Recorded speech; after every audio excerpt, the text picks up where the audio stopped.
Hi, everybody. Welcome to the Rodan Library, our second in a series of lectures by Paul Spector on healthy aging, or what's good for you is the topic of today, which can apply to everybody, I guess. That's not just seniors. Or we have a series of 6. This is the second. So the next one, I believe, is on aging in November. So each one is on the first Wednesday of the month at 3:30. So hope to see you at some of the other ones. It goes through February. So we also, this time, we have some refreshments afterwards. So I hope some of you will stick around and mingle and get to know each other. I am recording it, so we will have it on our website in a few days. So if you want to come back and refer to it or share it with your friends, please do. I am going to start Paul's PowerPoint and let him introduce himself and get started. So welcome, everybody. Good to see you all. I think there's a small enough group that we can just be really informal, and if there's thoughts or ideas, questions or something as we go, just call out. I think it'd be a little more lively that way. I'm looking forward to sleeping next week. Sleeping next week? I think you'll be aging next week, but sleep will be, I think, the following month. What is today? Today is what's good for you. What's good for you? Oh, Sleeping, yeah.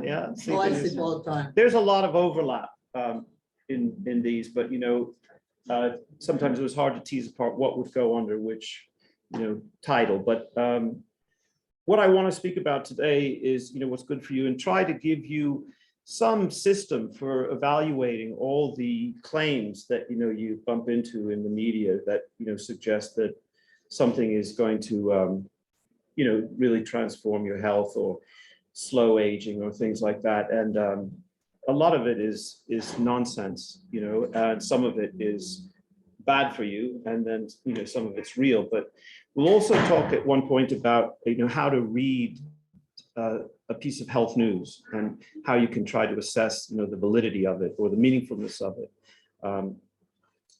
So let's just launch in.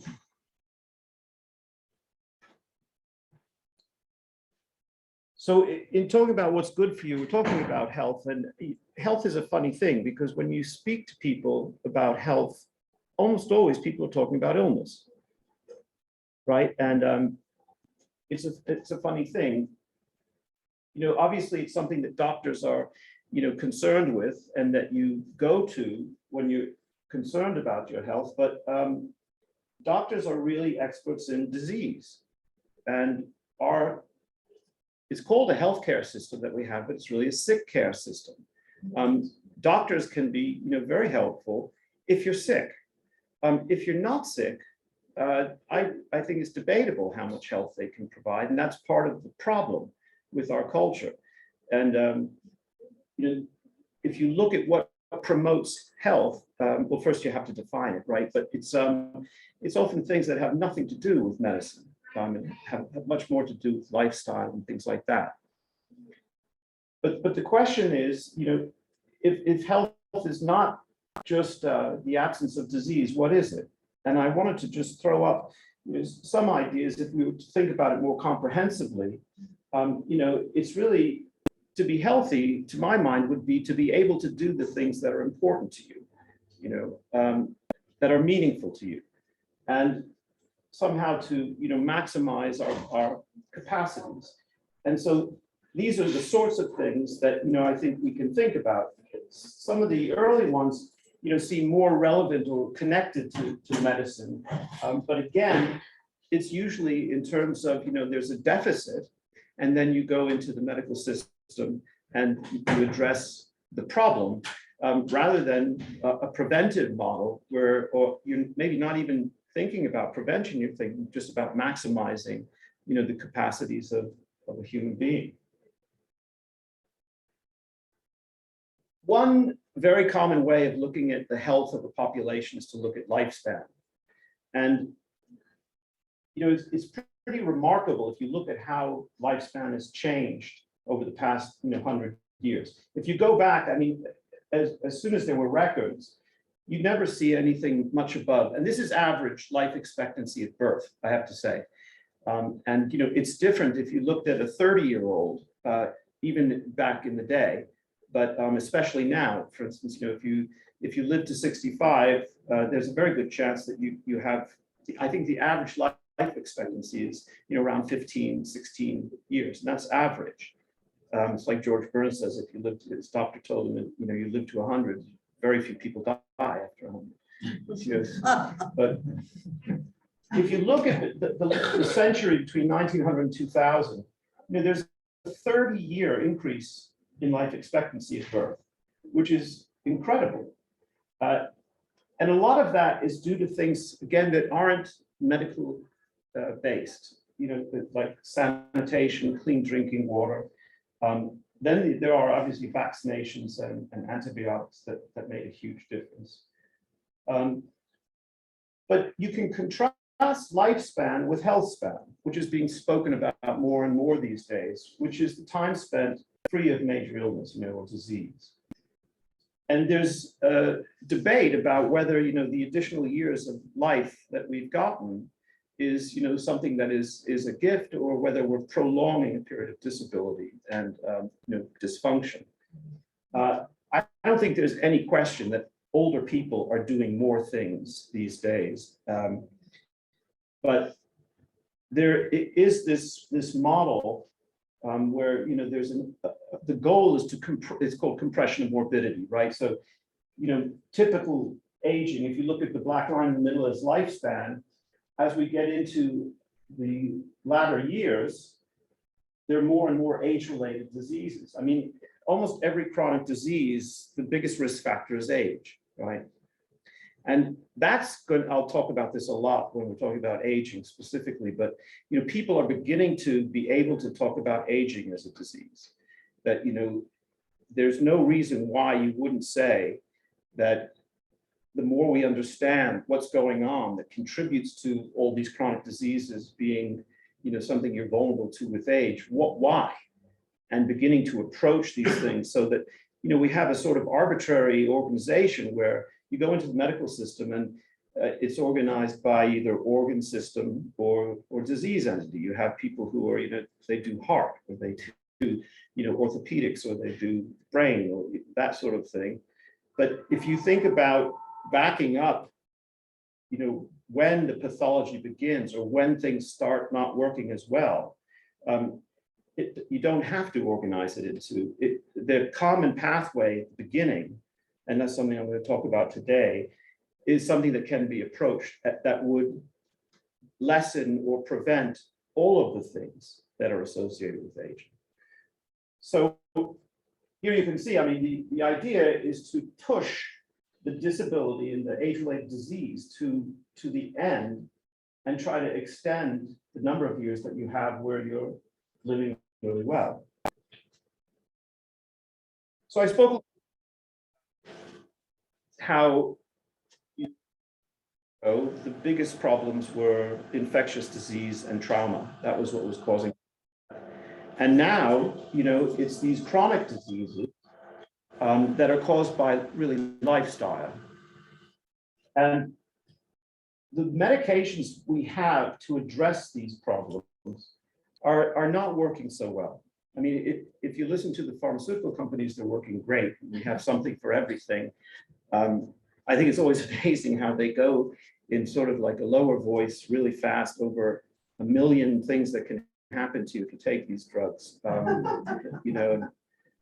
then the Viagra, the guy throws the football through the tire swing, and it's like, I don't know who that's working for, but now about half of American adults have one or more preventable chronic disease. And so the diseases we're talking about that are related to lifestyle and that cause the vast majority of illness is cardiovascular disease, type 2 diabetes, many of the cancers, obesity, cardiovascular disease, I would say also, cerebrovascular disease, so stroke, heart attack, high blood pressure.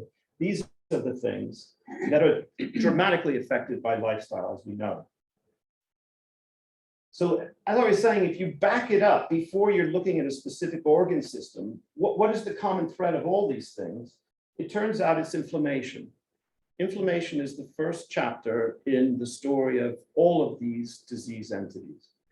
And the biggest causes of inflammation are Western diet. And by that, I mean, a lot of carbs, not so much protein, not so much plant food, processed food, sugar, that sort of thing.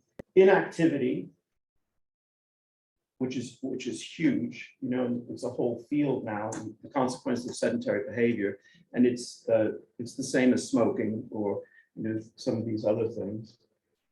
Excess fat tissue, overweight, that sort of thing, and stress, but a certain kind of stress, and that's something I'm really going to get into today. But these things disrupt the body's normal equilibrium, and in its response with inflammation, triggers the disease. So how does that work? Inflammation is absolutely essential for survival, right? Inflammation is what's needed in order to heal after trauma, address infection, fight or flight responses related to inflammation. It's this sophisticated, acute stress response. It's supposed to be acute, though. It's supposed to be short-lived. And the problem is when it's sort of in the background all the time. And that's when inflammation really causes a lot of damage. So how did our best defense become our downfall? And I think the easiest way to understand it is that in terms of evolution, we're made for a certain environment, and what environment we've created and what lifestyle we've created now, we might as well be living on a different planet. What do I mean? Evolution is, I think one way of understanding is that our genetic makeup is the crowning achievement of adaptation to conditions that no longer exist. So if you look at lifestyle of our species over all of our history, the vast majority of it, we were hunter-gatherers, right? Only 10,000 years ago, agriculture came around and dramatically changed things. And then maybe 250 years ago, there was the Industrial Revolution. And each change has been, there's been a deterioration in our health. Keeping my fingers and my toes crossed. So there's a whole literature on the transition from hunter-gatherer to agriculture that shows that there was increased infectious disease, and they've been able to tell this from the bones. But he had a few different, unbelievable chills in his body. Somebody who's watching on Zoom. Yeah. I mean, I don't know if you can hear me, but we can mute. Thanks. That was scary. So he has been more pains in his one joints. of the things that happened when we went to agriculture was eating a huge array of different kinds of foods to eating very, very few. And that contributed a great deal to these nutritional deficiencies and diseases. And there was also a decrease in our size that's been documented. And it took some time for that to return to where we've been. And many people say we've never recovered to the extent that, we were in better health when we were hunter-gatherers. And I think if you look at what the biggest changes are, and the way we can understand it now from a scientific point of view, is that the stressors have changed dramatically. We're actually completely under stress. I mean, the stress that we have now is very different than the stressors that we were used to from the majority of our existence. And those formative stressors have, the loss of them has really caused a lot of trouble in our biology. And these chronic diseases are directly related to the absence of these stressors. So let's get into what we're talking about. If you look at hunter-gatherer life, these formative stressors included regular food shortages, right? temperature swings on a daily basis and a seasonal basis, right? I mean, we started out, near the equator, the temperature in the middle of the day and in the night is, 30 degrees. I mean, it's big, right? And they say the same in Africa, the sub-Sahara of Africa, it gets very, very cold at night. and Yeah. then Boom, it's like hot. Yeah. If you were going to survive, you were moving a lot of the time, right? As hunter-gatherers, whether you're hunting or gathering, you're moving, right? And we are made to be maximally functional with those sorts of conditions. So how can we make use of this? I mean, the problem obviously is there's no limit to the calories that we can take in now. We control our environment all the time. You don't have to be physically active. And the cost of losing these stressors is very directly things like obesity, diabetes, cardiovascular disease, and a diminishing health span. So I know we think that stress is a bad thing, and that it compromises your health and it causes disease. And the problem is that the right kind of stress is not what we have. And what is the right kind of stress? It's not too much. It challenges the equilibrium.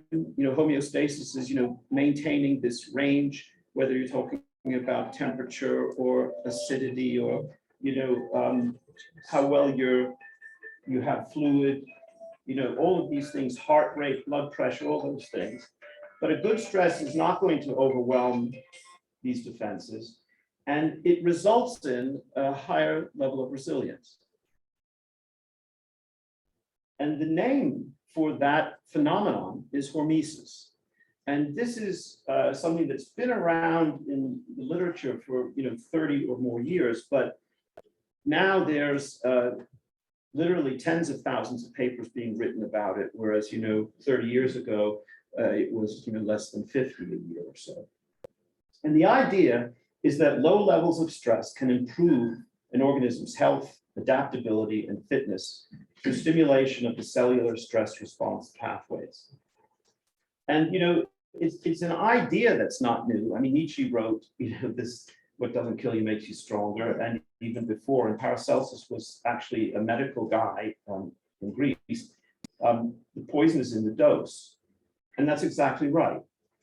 So if you look at a hormesis response, you start having a certain kind of stimulation or stressor, and you see as you go and get more of it, it will peak. And then if you continue to get more of it, it starts having diminishing positive results. And if you pass a certain point, you'll have an adverse reaction. And it's amazing because you can even show this with radiation. If you have the right dose of radiation and don't exceed a certain level, you can see the stimulation of stress response pathways and increasing resilience in any kind of biological system. I have a question. Yeah. Is the stress cause inflammation? And is that how you, is that how you would discover you have inflammation? Well, yeah, that's exactly right. But it's just so much inflammation, right? So that it's not chronic. So you're exposed to some of those formative stressors. Body has a reaction. Exercise is a perfect example. And I'll show you a slide on that. But when you exercise, there's an increase in oxidation. There's an increase in reactive oxygen species. There's increase in inflammation. When you have stopped exercising and go on, you see that the body's anti-inflammatory agents like glutathione are higher. So it's like a preconditioning. Your resilience is increased by having been exposed to that low level of inflammation during the exercise. I mean, there's also muscle work and the lungs and the heart and muscle, but in terms of the system, yeah, inflammation's gone down. And it's interesting because, you know, that, yeah, Finish now. okay.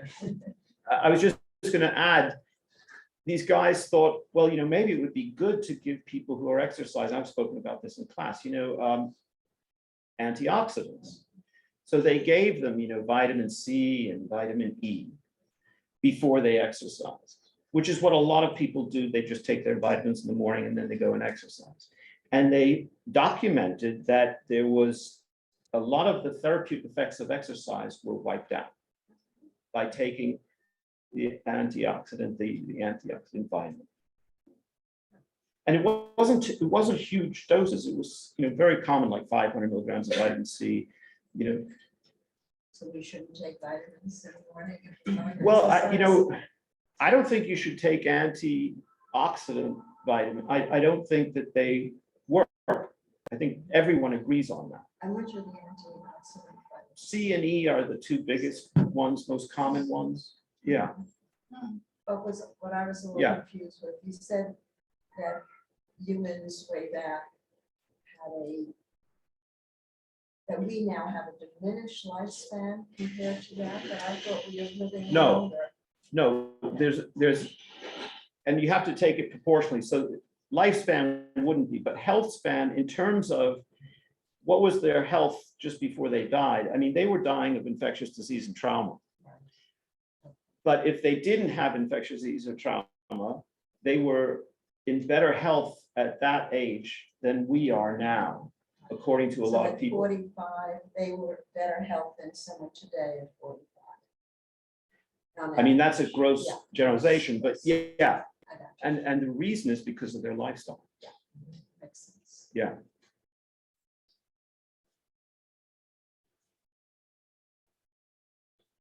So let's take something that's a stressor. I was saying food shortages that were a regular part of the, you know, paleo, the, you know, hunter-gatherer life. Caloric restriction, which is, you know, decreasing how many calories an animal gets to very significantly, but without causing malnutrition. All right. It turns out this is the most successful model for extending lifespan and health span. Now that seems counterintuitive, right? But it's one of the examples I think that's most powerful in terms of showing that we are made to be fasting regularly. That our system, and now there's enormous, I won't bore you with the details of the pathways and things, but that are triggered when you have, this is what the time restricted feeding is, right? So, you know, you have a longer period of not eating, whether it's, you know, not eating dinner and going to breakfast or however you do it, you're much healthier and you can be consuming the same number of calories and lose weight and be healthier. I mean, it's pretty dramatic, right? But this caloric restriction triggers this stress response, and you see inflammatory levels go way down. Things like, you know, C-reactive protein and see adiponectin go up, and all of those measures. Physical activity. As we said, you know, it causes this low-grade oxidation, inflammation, but in the long term, it's an anti-inflammatory. Movement is one of the best anti-inflammatories we know. You know, people with arthritis, if they can push through the discomfort, it's one of the most effective ways of lowering the systemic inflammation. And you can lower the amount of medications, many of which have side effects that they need, if you can get them moving more. I mentioned this. It's just, you know, they knocked out the therapeutic effect of the exercise in many ways. You know, we've always thought, eat your vegetables, right? You want to be healthy, that nutritional advice you hear all the time. And it's interesting if you ask why, you know, and one of the things we used to think, well, let me back up a second. If you think about the idea of hormesis and you think about plants, because plants can't move, they have to defend themselves against all of these environmental stressors, right? I mean, temperature variation, too much water, not enough water, the nutritional value of the soil, infection, animals that want to eat them, radiation from the sun. They are like black belts in Hormesis. And that's why they're good for us. When we eat them, we get their arsenal of hormetic agents.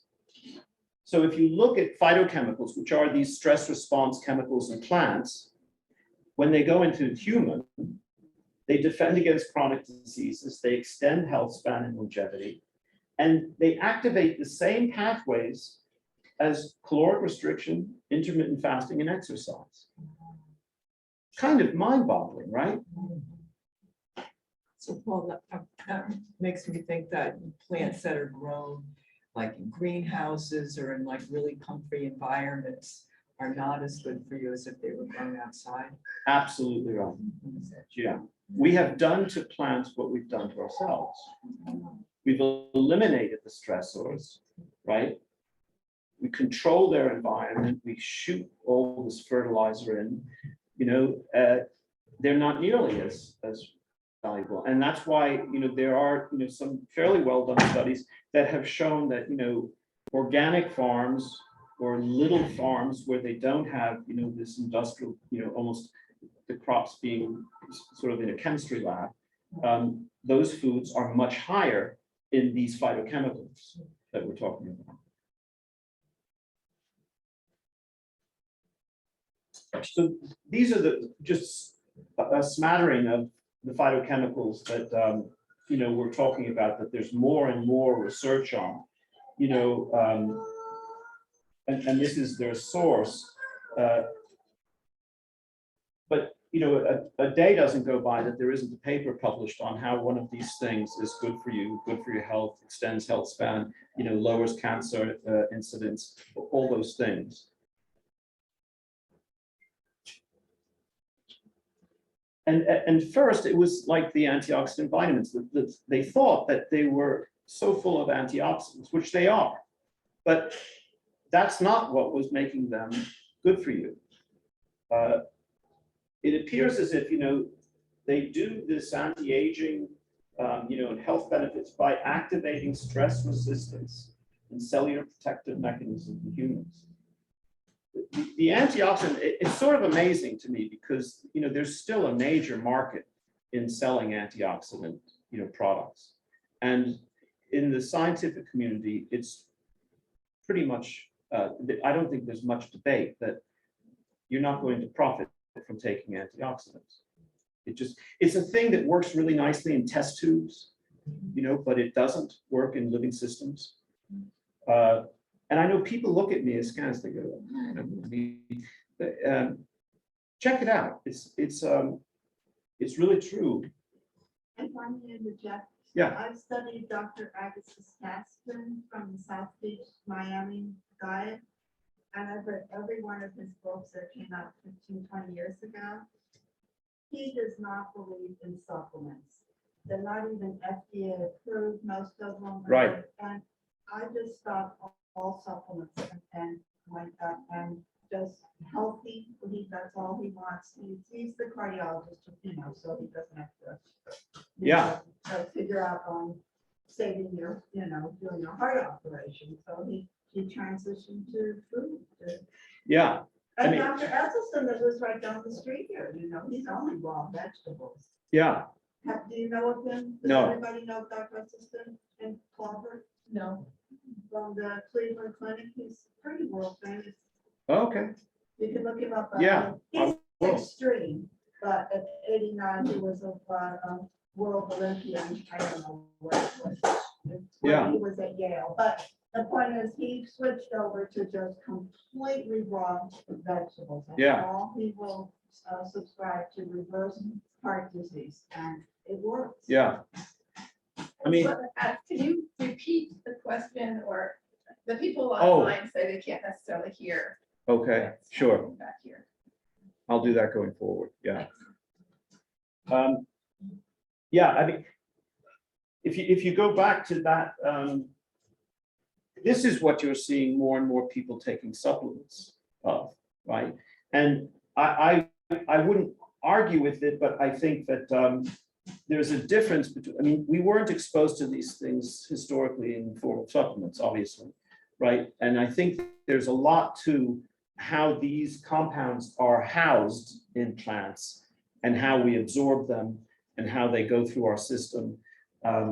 But they're doing a lot of studies now with these agents, like fisetin and quercetin are two things that are being shown to increase health span in a significant way. Resveratrol is mixed results in terms of health span because it's, I think, difficult to get enough of it in the oral form. Spermidine is another thing that has been shown to increase lifespan of animals, lab animals. I mean, these are all phytochemicals. The trouble is, I think, for us as contemporary eaters is finding food that's rich in these things like it would have been if it was wild. I mean, you taste something, you're walking in the woods and there's berries and you taste them, it's like, wow, that's tart. You know, I mean, the things that have been cultivated are cultivated to sell and to, you know, taste. And so they have much higher. I mean, there are a lot of people who say you shouldn't eat too much fruit, you know, because it's so sweet. It's been bred to be so sweet. And we metabolize fructose differently. And that's a whole nother thing. What is it that grapes? I don't understand. Is the second from the bottom? Resveratrol, it comes from grapes. Right, and what does that do? What? It's a phytochemical and it does a lot of things, but it's an anti-inflammatory and it seems to directly stimulate our stress response, you know, cycles in the cell's life. So we should eat lots of grapes? Sure. Drink a lot of wine. Well, you know, that's the thing. I'm not so sure you should eat a lot of grapes. Because the grape has been cultivated usually to be as sweet as possible. And that's not a great thing for us to eat.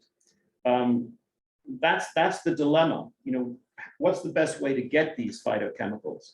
And you know, it would seem obvious that we'll eat the plants they come from, but it's not so easy. Now, if there's a farm that's an organic farm that's sort of, you know, not huge and not using all sorts of chemicals, and they let the plant get stressed, then that would be good. I'm not sure you'd like the taste of it though, you know? How do they let the plants get stressed? What do they do to stress them? Well, no, what they do is they don't constantly keep them perfectly watered. They don't keep every parasite off them. You know, that sort of thing. Okay.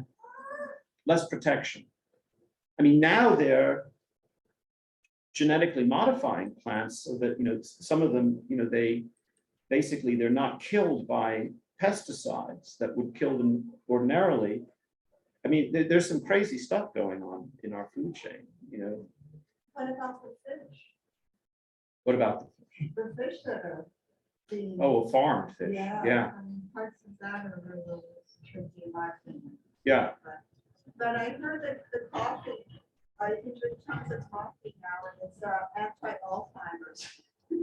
Yeah, coffee is actually really good for you, as long as you don't. Some people are sensitive to it, and they can get arrhythmias, you know, with the heart, and but most people do well with coffee, and it's a good compound. Yeah.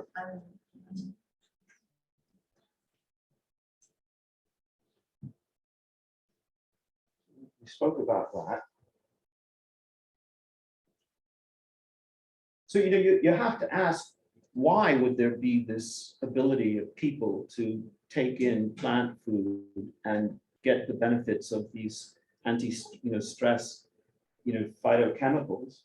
And they call this xenohormesis. You know, it's getting, hormetic effect through another species, right? So you have this stress-induced plant compound that upregulates pathways that provide stress resistance in humans. And that's I think what's so remarkable about plant food. You know, it's triggering the same pathways as exercise and fasting. You know, and the problem with agribusiness is just what we were talking about in terms of, you know, the plants not being stressed, and they're sort of more and more like us. Temperature. This is amazing. And it's interesting because it's hot and cold. And one of the things that happens when you're exposed to sauna, let's say, or very hot, something that bumps your core body temperature up a tiny bit. It doesn't take much. Heat shock proteins, they're called, are released. And these are tremendously beneficial to our resilience, to our immune system, to cancer being eliminated, because, you know, the immune system is able to identify and more effectively, you know, wipe out the beginnings of some cell that's beginning to reproduce in an abnormal way. It's the same. Heat shock proteins are also released on exposure to cold. So it seems as if when you tamper with temperature, and again, it's, you know, the right amount, the dose is so important, right? I mean, you can cause all sorts of trouble if you get overheated or, you know, hypothermic. But if it's a tolerable stressor, it's tremendously therapeutic. And, you know, they've shown promotes muscle growth, endurance, insulin sensitivity. Our own anti-inflammatories are popped up. Yeah. I know, I can't remember his name, but there's a gentleman who's been proponent of ice baths. Wim Hof. Been following, and also breath. But do you think that's a good idea? Yes, I do. I'm a big fan. Of ice baths.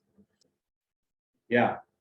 So, but, you know, it's something that you have to introduce gently, you know. And I think it's much easier to go into ice water, cold water, coming from being hot, right? And so if you look at some of the Nordic cultures, that's exactly what they do, right? They go into the sauna, and then they go in some freezing lake, and then they go back into the sauna, and they go back and forth a few times. And they've done these studies with these people, and you can actually titrate how many times they do it a week, and how much their inflammatory markers go down, and the incidence of cardiovascular disease and cerebrovascular disease. It's amazing. And it makes sense, right? The tests for it. Oh, yeah. You could go to the doctor and they'll tell us how our inflammation level is. If they're not, you should change doctors. Well, isn't there a blood test? Yeah. There's several of them. Because my doctor just gave me a test for inflammation. Yeah. It's called C-reactive protein. It's the most common. Sometimes it's HS. It's high sensitivity C-reactive protein. But it's absolutely, I'd say, one of the most important tests. Is that part of a normal blood workup? It was for me. I mean, this is the trouble. What's it I called? think you have to It's- ask. You have to, sometimes you have You to ask. your Yeah. doctor to do it. You know, and kooky insurance plans, and, you know, our system is kind of backward. But, you know, if there was one thing I'd want to know, if I had one, I would want to know what your inflammatory levels are. So, since they don't talk about it with you, like, what are the parameters? So you get this test done like at 6 a.m. because you're supposed to be fasting. Does that affect the result? And do you, you know, do you factor that in when you look at the number?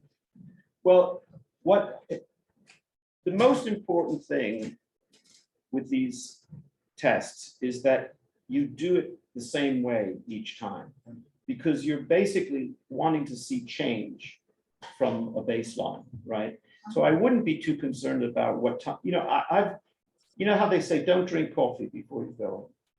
And let's say you drink coffee every morning. Why would you be interested in what your blood test says without coffee in your system?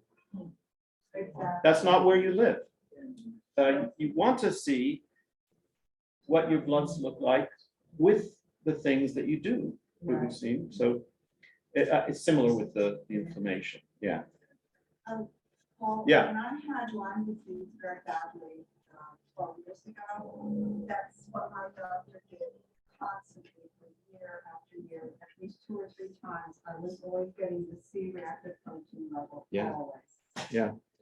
But COVID, it stopped. now. same thing. You know, I don't have Lyme disease, so the doctors haven't done it anymore. Well, that I don't Well, understand, but it's the medical field. Yeah. It's like an extra cost on your, it's all about Yeah. insurance in my Yeah. opinion. COVID is also, I mean, the thing that usually kills people, they do die of COVID, is the inflammatory storm that's caused by the infection. And that's one reason why a lot of anti-inflammatories can have a very protective effect. It's not going to prevent you from getting the infection, but it can definitely change the severity of it.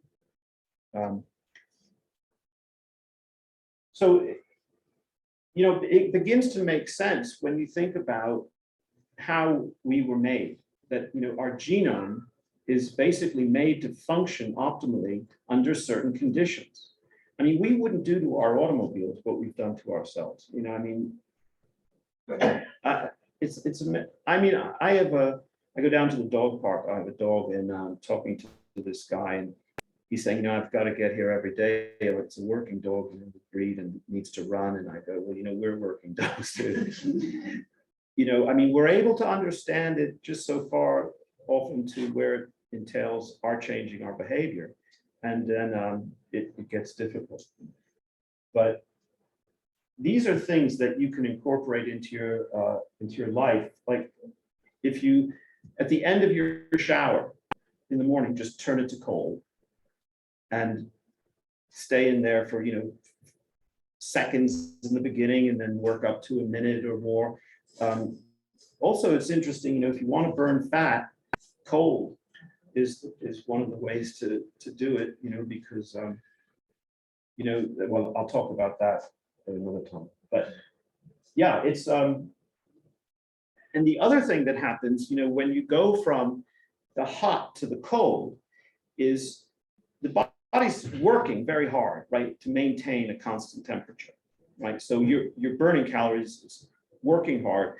And the way we cool ourselves down is we sweat, right? And so all of the blood goes to the periphery in an attempt to release the heat to the surface, right? And then you go into the cold water and you have the opposite, you know, you have vasoconstriction, everything shuts down in the periphery. And so all the blood was there, and you have this rush of blood that goes central. And there's a flushing that goes on, almost like a cleansing. I mean, I don't want to use that word because I don't believe in cleanses, but it's a tremendously therapeutic response.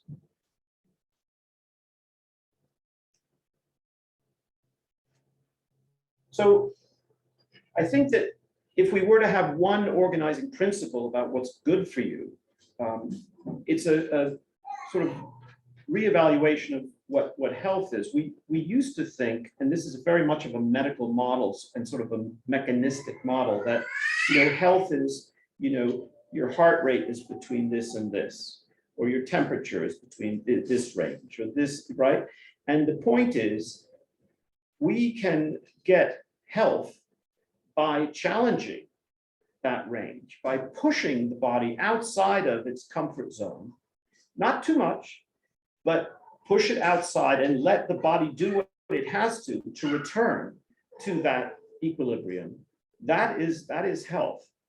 That is how we can promote health. And it's by basically stressing our bodies in these sorts of ways, you know, gently. And it's never too late to start, you know, whatever form it's going to take. I think that's all I got. Oh yeah, okay. So the science behind all of these things is pretty sophisticated, but the recommendations, as you can see, are not. Move more. You know, we are made to move.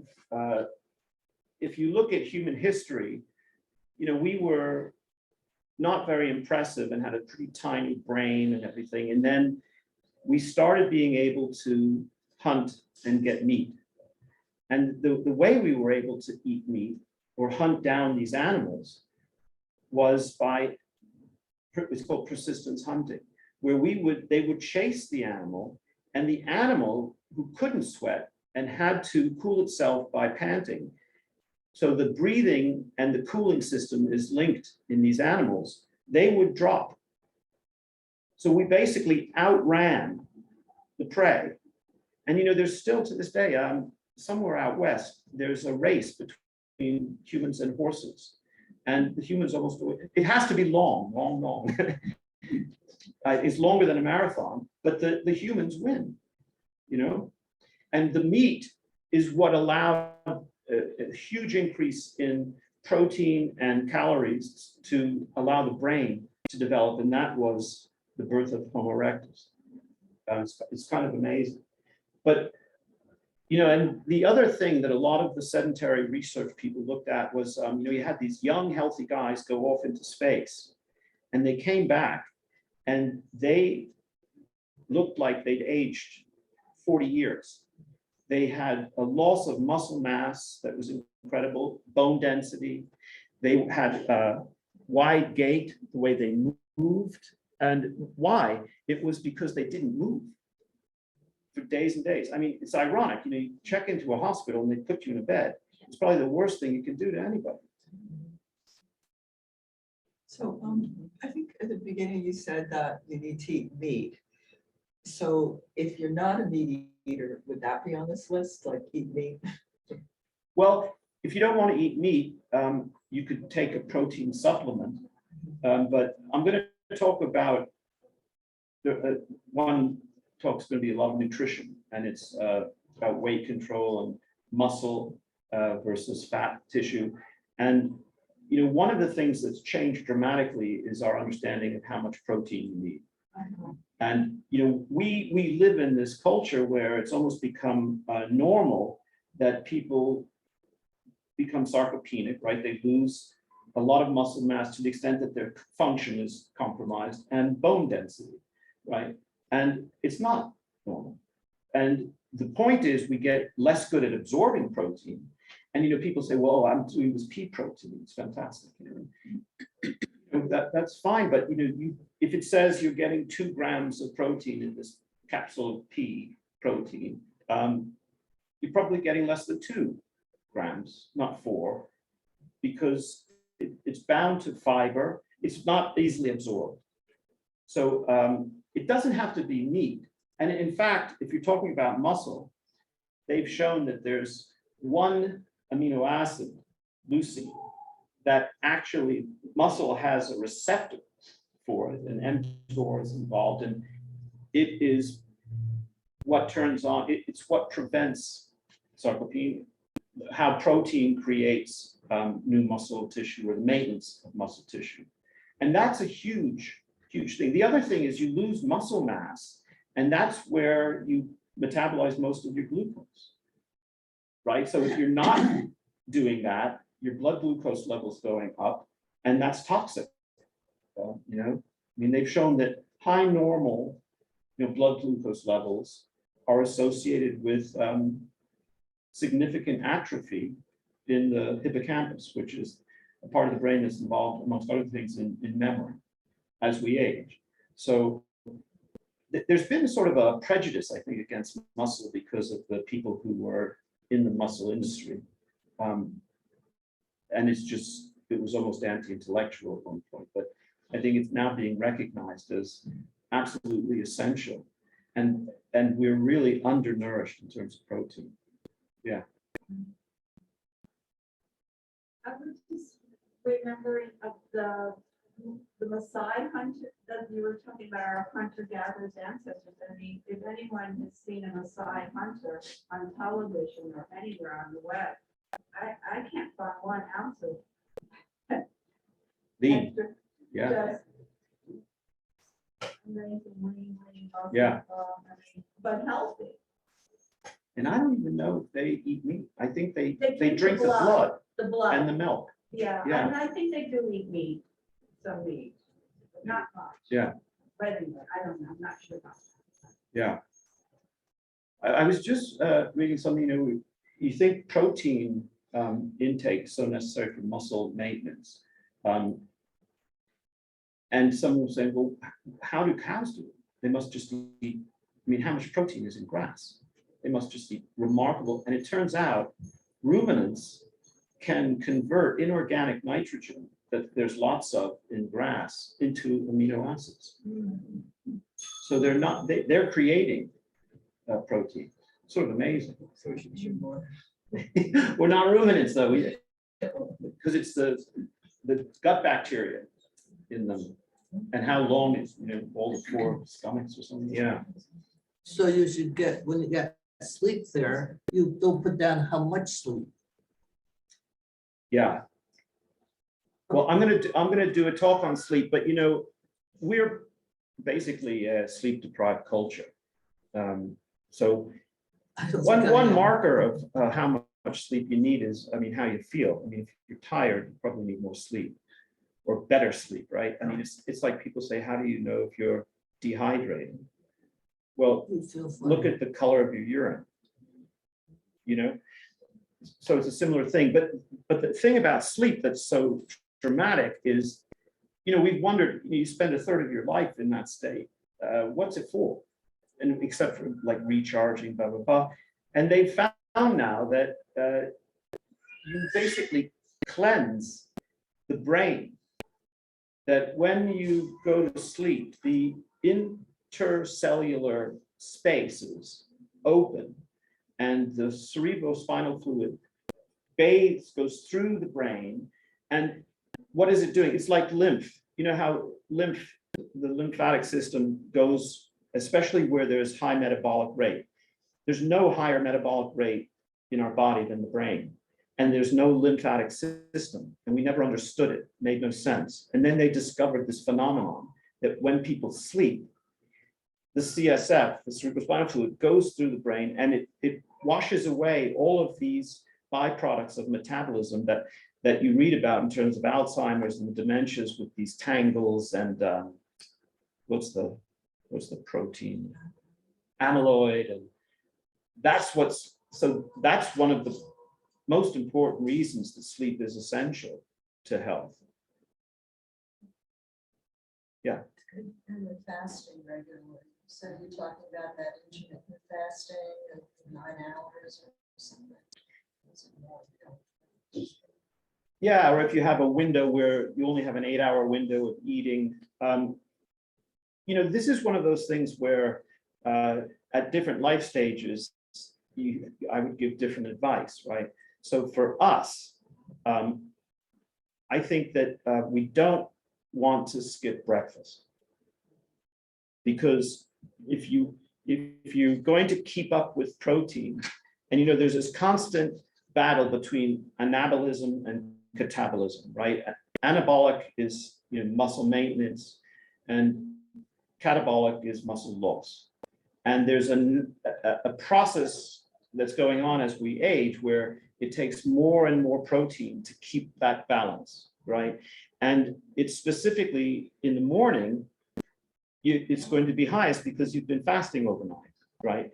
And so to skip breakfast then is to compromise what you're trying to do with body composition, But so they say morning and night for protein intake.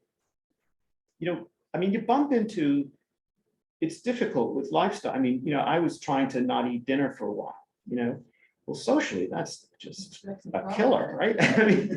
What do you suggest eating for breakfast? Sorry? What do you suggest eating for breakfast? Protein, eggs. Yeah, egg. I think it's almost necessary to use a supplement for protein once you're over 45 or 50. So you're not saying cereal or? Well, so cereal is a carb, right? I don't know where they got breakfast food, lunch food, dinner food, but as you know, it's probably not defined by our biology. Dr. I- Kellogg. Yeah. There's an interesting story. I mean, anyhow, Sorry. you. Yeah, where was I? Breakfast. Eggs. Yeah. So, I think you should eat something you like. Protein is more filling, so satiety is greater with protein than with carbohydrate or fat. It takes more energy to digest protein, so that you burn more calories eating protein than you do carbohydrate or fat. And it's the only thing, carbohydrate, fat, and protein are your three building blocks of food, right? Carbohydrate and fat are pretty much exclusively for energy. Protein's a totally different thing. It's not for energy. It's for body maintenance. It's for repair of all the stuff. And there's something like 300, I think it's 300 grams of protein that get recycled every day. I mean, different organs have different turnover rates, but the proteins are constantly being replaced. They get damaged and things like that. Right. So if you don't have that supply coming in, you're going to take a hit. I usually have cereal for breakfast, but I almost fall asleep at the breakfast table. I can't keep it. Yeah, well, that's the thing about It's carbs. because I'm not eating the protein. Well, I think protein would be better for you, all these reasons we just spoke about, but also you eat carbohydrate. This is like the thing, you go to a restaurant for dinner, they give you, first thing they give you is bread, right? So what happens? You eat some bread, your insulin level spikes, makes you really hungry because you crash after, and they bring the entree and you need dessert. It's absolutely the worst combination. The thing is also, carbohydrate makes you secrete insulin.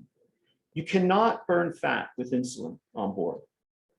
Insulin blocks fat burning. So it makes no sense for us to be eating a lot of carbs, and especially in the morning. Are oats okay? Like, those rolled oats, soaked in some granola and. I don't think granola is such a great thing. I think oats are okay because they're, attached to fiber, Right. and they don't get broken down really easily. It's very filling. Right. We'll have to change their diet to eggs in the morning.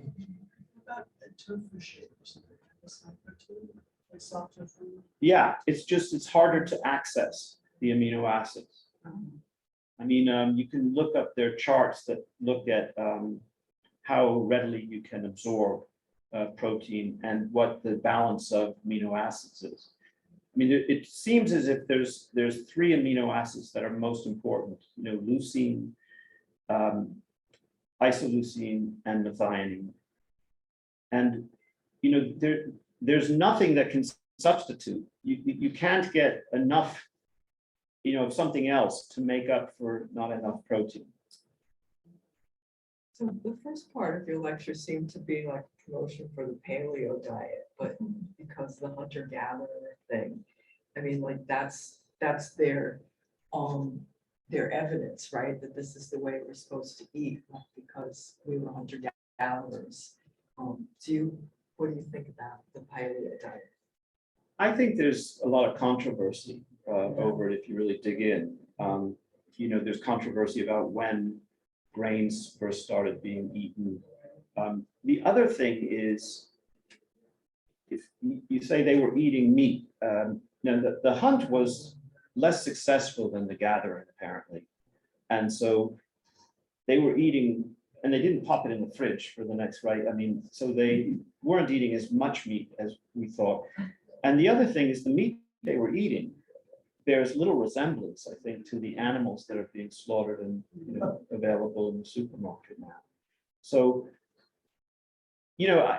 nutrition is probably one of the most important things, and I think it's one of the least understood areas. And there's fewer good studies in nutrition than any other branch of health, I think, because most of them, people aren't institutionalized. They're out in the world, and it's a self-report, and very often, if you look at some of these studies and, you add up the numbers, it wouldn't even make sense metabolically that they could have possibly ended up at the weight they are with the number of calories they were taking in. So it's hard. I don't think there's an easy answer to a lot of these things, but I think there's some basic guidelines. Not to have eggs with your cholesterol side. I think that's bunk. I know. Well, do you eat 2 eggs sunny side or? Yeah, I do. But the thing is, dietary cholesterol contributes next to nothing to your blood cholesterol level. And the other thing is, so here's another one of these, does your doctor check your inflammation levels, right? Most, I'd say 90% of the people I've worked with, I ask for all their labs.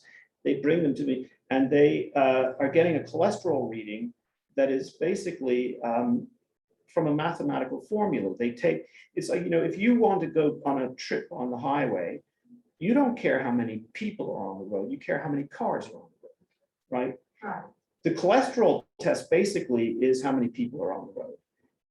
And there's this thing called an NMR lipo profile, which gives you, the lipid profile, gives you the cholesterol picture, but it's not just HDL, LDL in total. It's, how many of different sized particles, because some particles, there's this thing called ApoB. Has anybody been told that your ApoB level is great or full? Yeah. ApoB is it's like a marker that's on every atherogenic, lipid particle in the human.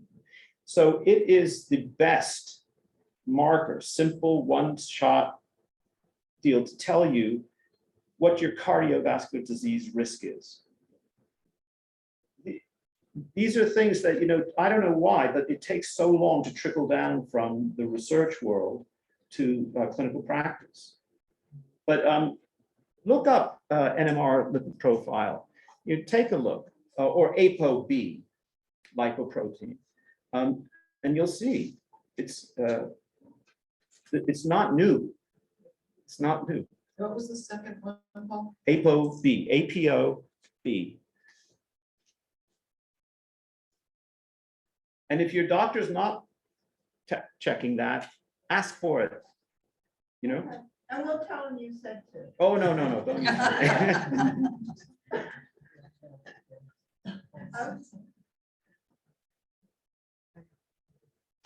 So what would mean, I sleep too much? Is there a reason for that? Well, it sounds like you're tired. But it shouldn't be. I probably get 14 or 15 hours of sleep a day. Well, I'm not really in a position to say specifically, but I wonder if you make some changes in your diet, see if you have more energy. So I don't know what time it is. Oh, yeah, okay, maybe. I will take off this screen share and let the folks on. I'm going to take off the spotlight too. And if anybody on Zoom has questions, feel free to unmute yourself and ask them as well.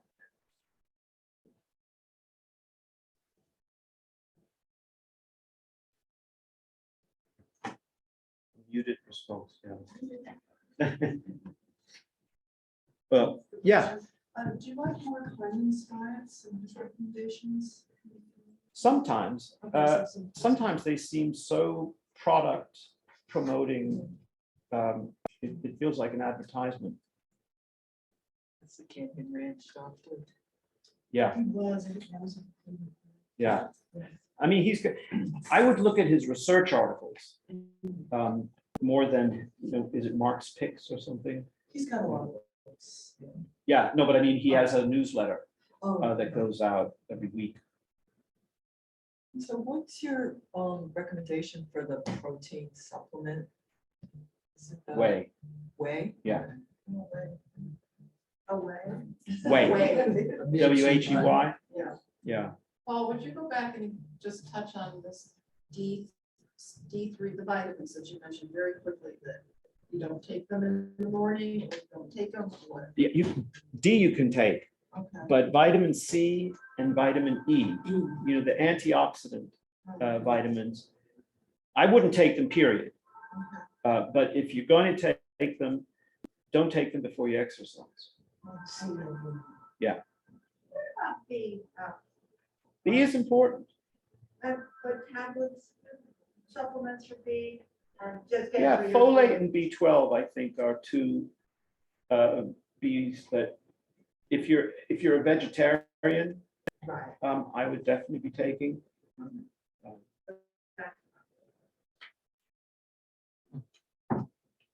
You know, it's kind of amazing to me that we're in 2022, right? And we're asking, and we can transplant hearts and we can replace hips and we can do these, put a man on the moon, and we're still not sure what we should eat for breakfast.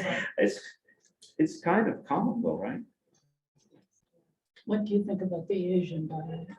Tofu and all of the, I mean, They're healthy. they're healthy. I Yeah, think it's something we need to look at. a lot of fish, Yeah. fresh vegetables. Mhm. I think that's huge, the freshness. Yeah. Also, you know, I mean, you look at the time between, they've done these studies where they look at what the phytochemical, let's say, content of a plant is when it's just been harvested, when it gets to the supermarket, when it gets to your home, and it's like this dramatic, right, decrease. I mean, that's what's so great about farmers markets, and you know, we're very lucky living in this part of the country, or having your own garden. Yeah. Well, my husband, 2 years ago, started doing a hydroponic garden, Oh, wow. the water, Yeah, and it's amazing how great the vegetables are. really. It's amazing. What do you What a grow? difference. What do you grow? Lettuce, tomatoes, squash, you know, like a lot of things.